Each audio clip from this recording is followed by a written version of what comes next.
Hello दोस्तों, आज मैं आप सबके लिए स्टेयरकेस का 5th ट्यूटोरियल वीडियो लेकर आ गया हूं। तो आज का वीडियो होने वाला है जो डिफरेंट होने वाला है पहले से, क्योंकि इसमें थोड़ा टेक्निकल टर्म हल्का डिफरेंट कर दिया हुआ है। इस तरह का न्यूमेरिकल अगर आप अच्छे से सीखना चाहते हैं तो वीडियो को ज़रूर लास्ट तक देखिएगा। इसमें मैं आपको गाइड कर दूंगा प्रॉपर वे से, तो आप किसी भी तरह का न्यूमेरिकल आप सॉल्व कर सकते हैं। तो let start now without wasting time. जैसे में देख सकते हैं डिजाइन और डॉगलेग्ड स्टेयरकेस इसमें ऑलरेडी कह दिया हुआ है डॉगलेग्ड, तो आपको डॉगलेग्ड ही स्टेयरकेस डिज़ाइन करने वक्त आपको डॉगलेग्ड ही बनाना पड़ेगा, वो भी रेसिडेंशियल बिल्डिंग। और रूम का जो देख सकते हैं, रूम का जो डायमेंशन दिया हुआ है ऑफ 3.50 बाई 4.0। ये आपको पूरे कॉन्फिडेंस से बुझ जाना है कि आपको जो 4 लिखा हुआ है अर्थात 3 से ज़्यादा है, जो सबसे बड़ा होगा डायमेंशन वो आपको लेंथ साइड होगा, ये लेंथ हो गया।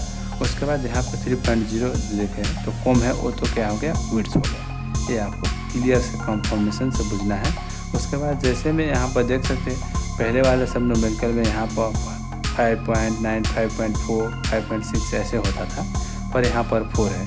तो यहाँ पर बहुत कम है लेंथ, तो कम लेंथ है तो हम क्या करेंगे, नंबर ऑफ राइजर भी बहुत कम निकालेंगे। एक बार में ही आप न्यूमेरिकल को सॉल्व कर सकते हैं। तो ये सब ध्यान में आपको रखना है। उसके बाद सेलिंग हाइट है, तो ये भी आपको बहुत ध्यान में रखना है। अगर सेलिंग हाइट दिया हुआ है और स्लैब ऑफ थिकनेस दिया है तो दोनों को जोड़ना है, और सेलिंग हाइट ही सिर्फ दिया है और आपको स्लैब ऑफ थिकनेस नहीं दिया है तो आपको एज्यूम करके भी ऐड करना पड़ेगा, वरना आपको होल न्यूमेरिकल मिस्टेक हो सकता है। यहाँ पर अगर फ्लोर टू फ्लोर हाइट या फ्लोर हाइट दिया होता तो उस वक्त आपको क्या कर रहा है, उस वक्त आपको स्लैब थिकनेस जोड़ने का कोई ज़रूरी नहीं था। पर सेलिंग हाइट दिया है तो आपको ध्यान रखना है, सेलिंग हाइट है तो हमको स्लैब थिकनेस एज्यूम करना ही पड़ेगा, वरना मिस्टेक हो जाएगा। तो देखते सोल्यूशन लिखा, गिवन डाटा मैंने लिख दिया। उसके बाद डायमेंशन ऑफ रेसिडेंशियल रूम देख सकते हैं, दिया हुआ है selling height 3.2, assume slab thickness. Slab thickness आप एज्यूम कर सकते हैं 0.125 से लेकर 0.150, अर्थात 125 mm से लेकर आप 150 mm तक एज्यूम कर सकते हैं। तो मैंने 125 mm एज्यूम किया, तो हाइट बराबर दोनों जोड़ देंगे तो एक्चुअल हाइट निकल जाएगा। उसके बाद डॉगलेग्ड स्टेयर फॉर रेसिडेंशियल बिल्डिंग मैंने एज्यूम किया डॉगलेग्ड, और डॉगलेग्ड तो ऊपर लिखा हुआ है तो सिर्फ डॉगलेग्ड लिख देंगे तो ही होगा। यहाँ पर नहीं अगर स्पेसिफाई किया हुआ था तो एज्यूम डॉगलेग्ड स्टेयर यहाँ पर लिखते। और एज्यूम राइजर आ गया, राइजर को एज्यूम अप करना है। यहाँ पर मैंने कहा था आपको लेंथ कम दिया हुआ है तो राइजर कम निकालेंगे, तो राइजर कम निकालने के लिए राइजर का साइज़ ज़्यादा मान देंगे तो ही नंबर ऑफ राइजर कम आएगा। तो यहाँ पर 19 cm मानना है, मैक्सिमम मानना है 19 cm, तो 0.19 मीटर हो गया। उसके बाद नंबर ऑफ राइजर निकालने के लिए height is divided by size of riser से करेंगे तो 18 आएगा, कम आया ना, तो ऐसे ही आपको कम निकालना है। उसके बाद number of riser in each flat 9 हो गया, और number of trade in each flat कितना हो गया, 8 हो गया। और साइज ऑफ ट्रेड हमें क्या निकालना है, तो हम लोग फ्लो करके निकालना है। तो R + T बराबर 40 से 45 के बीच में दे सकते हैं, तो 44 माइनस या 44 - 9 कर देंगे तो 25 आ जाएगा।